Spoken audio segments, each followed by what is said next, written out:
then I can concentrate better. Right. Here we go. Okay.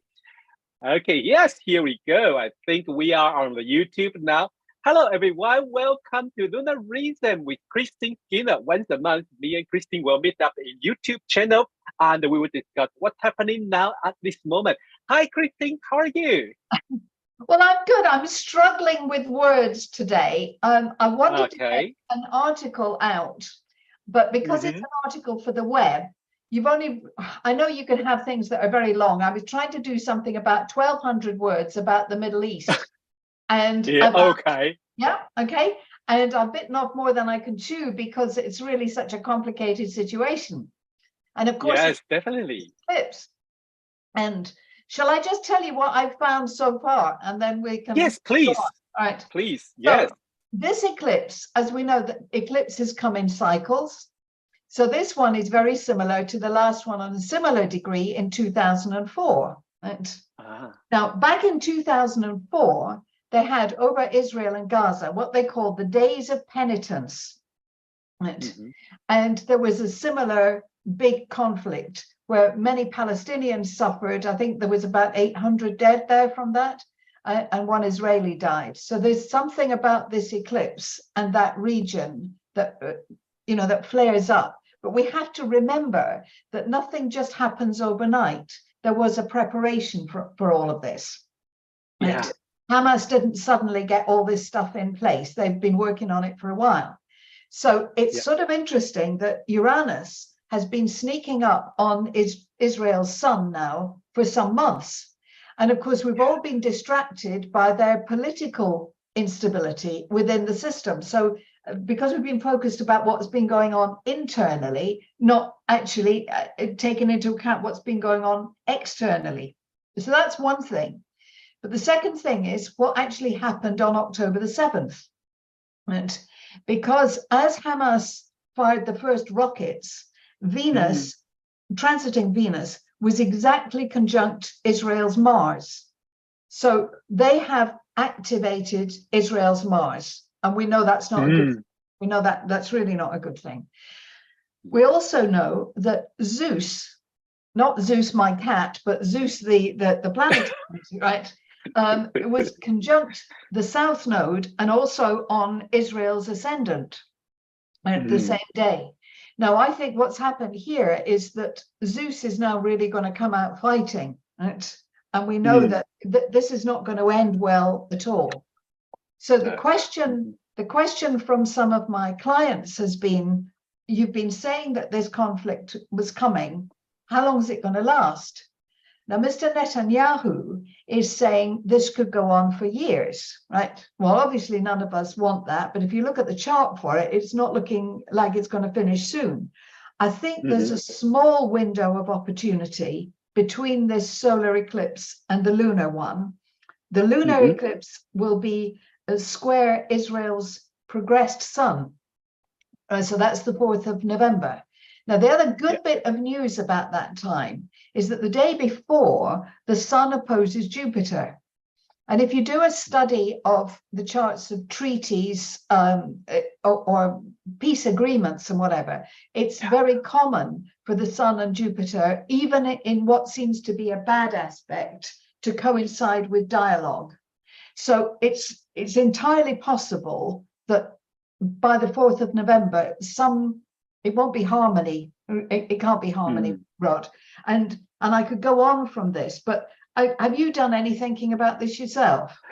Yeah, it was pretty interesting because when you look at it from I think the mundane level, usually this type of things, we usually look in the, in advance with like equinox or eclipse. I was surprised when we check on the previous solar eclipse on the 20th of April, that Pluto, I think Pluto was in near the whole region. I think was on the angle, was right on the angle, was on the, and that was like huge because on the same day we have the Hamas launch the strike, and same day in the I think somewhere, I think in nearby area region have a huge earthquake, 1,000 people's life gone. Same time, same day, 7th of October, and that was a huge surprise. Yes. Another thing that I'm quite interesting because a lot of people, I mean, when we look at the things, and lot of astrologers will just talk about the time, transit timing, that time, but they forget that Israel, the whole country, has a birth chart too. And when you look at the birth chart, that was like a sense, right? Because at this moment, the Pluto is also, because if we use the Nicholas Tampion's chart of the 14th of May, 1948 at 4 p.m., the IC was only, the IC was 25 of Capricorn, and Pluto is backward forward, and then Uranus is right on the sun. That is shows, like you say, from the internal to external.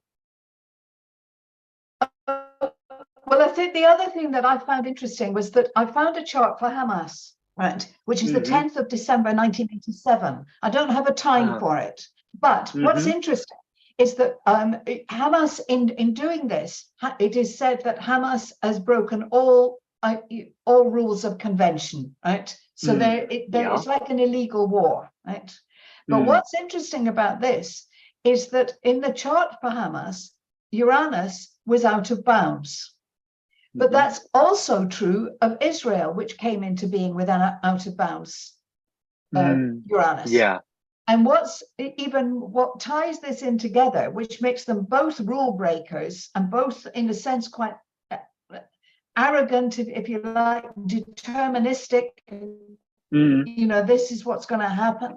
What's really interesting is presently we have the moon coming out of bounds on part of its cycle. So when the incursion and everything happened last weekend, and the awful massacre, the moon was actually was in parallel with those two Uranus positions.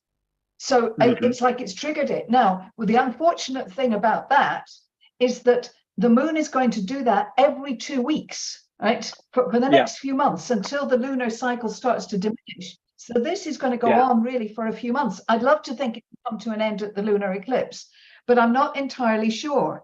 I then went, because I've got a client in Lebanon, and obviously she's very concerned and was asking, are they going to be drawn into it? And it's hard to give her very much reassurance. And, what I did find was that, there's the thinking is that maybe all of this has been pushed by Iran. But Iran, it doesn't actually, well, certainly with the charts I've got for Iran, that doesn't quite ring true. What does ring true is that if you take that 23 degrees of declination, the USA has its Venus, Mars, and Pluto at that degree. So the USA is likely to be brought in. Now, there again, if you look at that lunar eclipse that's coming up, what is it, 4 or 5 degrees of the fixed, whenever the nodes have been like that before, the US Navy has been involved in some kind of standoff.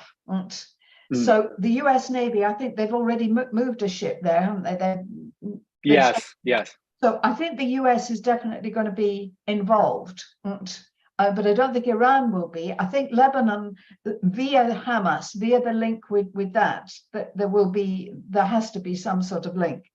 I want to know what you think for a minute, but I also went to have a look at the chart for the UN and to see who was going to broker the peace deal, right? So I was trying to play astrology to look at that. Yeah, but tell me what you think so far. Well, I think it is with that Mars and Pluto's. First was like Mars was approached to the south node, and then Mars square the Pluto. At this moment, there's so many, that feeling, that feeling of urge, that feeling of anger, that feeling of a shock, and Mars Pluto is both planets ruled in a Scorpio, a sign which is crisis and struggling and the life and death situation. So think that then I mean that is a focus. I I mean, I was focused on, I didn't really focus on any, particular country, but you can feel that, that kind of energy is kind of bring it out at this moment. And then when we realize this Mars trigger the Pluto, was also happened on the Israel chart ascendant and IC. And I think, and the other thing here is that we've got to remember about that dwarf planet, Haumea, because Haumea has just crossed into Scorpio. So Haumea is actually giving life to that Mars-Pluto square. And although we're talking about that Middle Eastern conflict, we can't forget what's happening in Ukraine and Russia, or anything across the Sahel, right? The southern bit of Sahara, that all those countries that are crossing there, the conflicts there are huge. Let's not also forget what's happening in the east and on the Indian borders. So there's the whole theme of aggression is playing really, really loudly, right? So then the next thing is, if you say, all right, somebody who's a non-astrologer says, all right, well, okay, fine, you've got that, but when's this sound going to stop, right? So then you go back to looking at things like the chart for the United Nations, which I have to say is really fantastic chart, because it has a Jupiter Chiron conjunction at 12 degrees of Libra. Right. Well, maybe I would say that because my son's not far from that. But anyway, leaving that aside, it's virtually an exact conjunction. So there is a desire, if you like, Jupiter being the wise one, Chiron being the problem solver, and Libra. Can we bring sides together and bring them, can we knit them together? However, if you do the progressed or directed chart for that, you find that Mars has met up with that conjunction. So suddenly the UN is going to have to find some teeth. Now, the UN's been going since 1945, and it's been through crises before, but this is of a different order. This is quite different. And I think the UN is going to be in a lot of distress with this, because the central part of the UN is altering anyway. We know that the superpowers, the original superpowers are there are new players on the block, is what I'm trying to say. So I left that bit in my article because I got stuck there. I didn't know. Sure. And I went off then to look to see if I could find a country that could broker a peace deal. And the extraordinary thing about that was that I think I might have found. Tell me. But I'm really going for broke here, but I think I may have found one, because if you take, again, going back to Nick's fantastic book, and I mean, you can't live without that. If you take his chart for Egypt, the solar eclipse, the one you're talking about, the 20th of April, was exactly on its ascendant. So this year, it was going to be high profile. This eclipse, right, it's a 1953 baby, that Egyptian one. So this eclipse, it came in with the Saturn-Neptune conjunction in Libra. And the Saturn is at 20 and the Neptune about 21. They're very close together. And there we have the eclipse coming to that Saturn-Neptune. So I can't help but wonder whether or not the Egyptian administration will be involved in brokering some kind of peace deal. I hope so. I hope so. Really hope so, because I think the whole world is kind of being tear apart with this Mars and the Pluto energy, especially when you mentioned about that. When you mentioned about the past event, and I just remember one part of the things I read about the star circle of this current coming up. So solar eclipse is the South Node 7, number 7, and I think it's 134. When I tried to trace back with the Benedict Brady's book about the solar circle, she mentioned about the beginning of this solar circle was a 1248, if I remember, 1248, and that solar circle also has Mars square Pluto. Yes, So the same family is coming, is a signature of this solar circle, and it's coming up with all these things. It's not only Well, what I'm trying to think is, you're too young to remember this, right? But there was a brilliant astrologer, Roger Elliott, years ago, right? And he and Dennis Elwell did an amazing thing at one of the AA conferences where they were pretending that each of them advised the other political party. It was a very clever piece. If you can find it, it was very, very well done. But you have to think about how could astrology help if somebody came in, if the Foreign Office came in today and said, okay, you can do all this clever stuff. How do we get to the humanitarian bit? How do we bring the peace bit? You know, where would you direct traffic? Now, I haven't spent anything like enough time on this, but if I were to do it, I think I would want to study charts for Egypt immediately, right? And also, of course, you have to look at Saudi Arabia, right? You've got to look at Syria. I think you've got to take your foot off the Iranian pedal straight away, because I think that's a bit of a smoke screen. And one would have to wonder, I would want to go back over where the US has been involved in the Gulf before, and I'd want to check all those declination cycles again. Listen, this is not a plea for work. I've got plenty going on, but I'm just saying, if the Foreign Office came, that's what I would want to be looking at, because I think we as astrologers, I think our next, if we're going to up our game, then instead of saying, I could have told you that was going to happen because, right? We need to actually also be saying, well, because of that, might we suggest you look in this direction? That's where I think we have the basis for having a good voice. I really like your idea about looking for an UN chart and together with which country chart can combine with doing, have a harmonious aspect to help the situation. That is a really great idea, because we probably never think about it, because probably we just like, oh, look at the chart, this mean that mean that, and what else we can do? Oh, I don't know. But I think you come up with a really great idea, is that let's look at the country around it, and also the possible country who can help, and combine the chart together. We can offer if they really come to us. That is really a great idea. I think it's a very Western thing, is that we've kind of, for so long, we've assumed that the US would be the world's policeman and they would come in and do whatever. But actually, we're going to lose that now, right? And we need to look to see who actually really understood, who's close on the ground, right? Who's got now, I'm not saying that I've got this right. I'm saying on what the brief look I've had, I think Egypt has a key role to play here, because it's in nobody's interests at all for this to continue, right?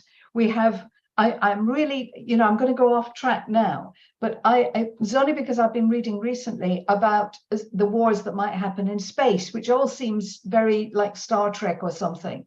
But I hadn't realized that there are actually proper corridors into space. I hadn't realized that, right? Now, do we say, as the UK, well, we own that bit of space that's above us for these few hours, because we're all moving all the time? But how are we going to, how is that going to be orchestrated? How are we going to say you're not allowed to fire a rocket over there, or not? Something like that. So I think there are huge things coming with Pluto in Aquarius, right? But we have to start where we are, which is a bit terrestrial. And I think we're going to have to look at the UN's chart more carefully, because it's a brilliant chart in all that Libra stuff in the 7th house. That's really, really good. But it's a Scorpio, right? It's October. Although they made the agreement, I think it was June the 18th, but it actually came into full force on October the 24th. So you've got a Gemini wordy document, right? And then hopefully this iron fist on the other side. But we know that the UN hasn't always been successful in resolution. So we probably need something else. Or a revision, maybe not something else, but maybe a revision, right? The not the wrong countries, but it could be that some countries need a bigger voice. Yeah, I think you were right, because when you mentioned about the UN's chart, And we noticed that Mars conjunct Saturn at 24 and 23, 24 Cancer. And that is been picking up for the for recent situation. So no wonder, they since Russia moved into Ukraine, since then, that's been activated. And you can say, well, that we've actually got a good 7 years. I've always thought that the Russia-Ukraine thing was a 7-year war. I don't want that, obviously, but I think it will be 7 years before that's resolved. Again, I think we as astrologers we ought to have some sort of collective thing where we're looking at, we can actually say, listen, why don't you try go and speak to the Latvians or Lithuania? I don't know, but there must be somebody local that can act as a broker. Or maybe somebody watching we are talking, that would be interesting. They get inspired. I mean, we didn't do that in purpose, but they maybe get inspired or news spread up.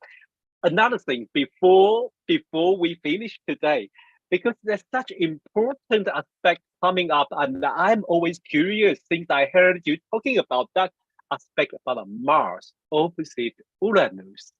It's going to happen around November, right? Yes. Yeah, we have the Mars-Uranus opposition, do you mean? Yes, it's coming up. Yeah, well, you see, the thing is that Arch Crawford, who is the great financial astrologer, always saw that, back from the 1987, that markets tended to rush up into that Mars-Uranus opposition. As soon as it was over, they would flop over, right? It actually doesn't happen every time, right? But it happens more often than not. That's for sure. So you have to weigh that against what else is going on in the sky at that time, right? But it would be kind of understandable where Mars and Uranus are, of course, at the moment. They're Taurus, Scorpio. You're talking about the possibility of companies that provide military expertise and things, those share prices are, the demand for that stuff is going to go up, isn't it? Right? Definitely. Hopefully, once the aspect is over, the demand will lessen. I don't know. Yeah, but that would be really worth astrologers, especially financial astrologers or investors, keep an eye on it, because that is such a famous sign about the market. So together we are still in the eclipse season, and following, there's so many planets going to change the direction. It's like one after another. That was like if you say we're going to ride on the road, then we should be very careful. I think we should be very careful. I think so. I mean, the next really big one, isn't it? Is Saturn stationing to go direct at 0 Pisces. Like wow. Yes. Wow. So what is that going to be? Is that going to be almost like enforced humanitarian aid? Are we going to see the coming up, but Saturn saying you're going to do it like this? That's one interpretation of it. But it's another. I hope it's not going to be chemical weapon warfare. I really hope that would be. You could understand that as being another manifestation of that picture, especially with the Mars-Uranus going on, as you say. Yeah. So it's you're right. They are ugly planetary pictures, but we don't necessarily have to dance to those tunes. I hope. Yeah, I agree with you. I think usually it's like we have to also work with those planets' quality, and we try to find the way to fit into those people, maybe say energy or the character of those planets, and we can live in with it. We can live in together. We can ride the wave together. But today I really learned something, like you mentioned, about when this kind of conflict is that we can just say, like usually astrologer, like I say, I usually do is, this is a problem, and this is solar eclipse, and the things happen. Nothing else I can do. Bye. But I think we do a little bit more about searching, about a possible resolution. Well, even no one going to listen, but that's still helpful. I think this is part of our job. I really agree with you.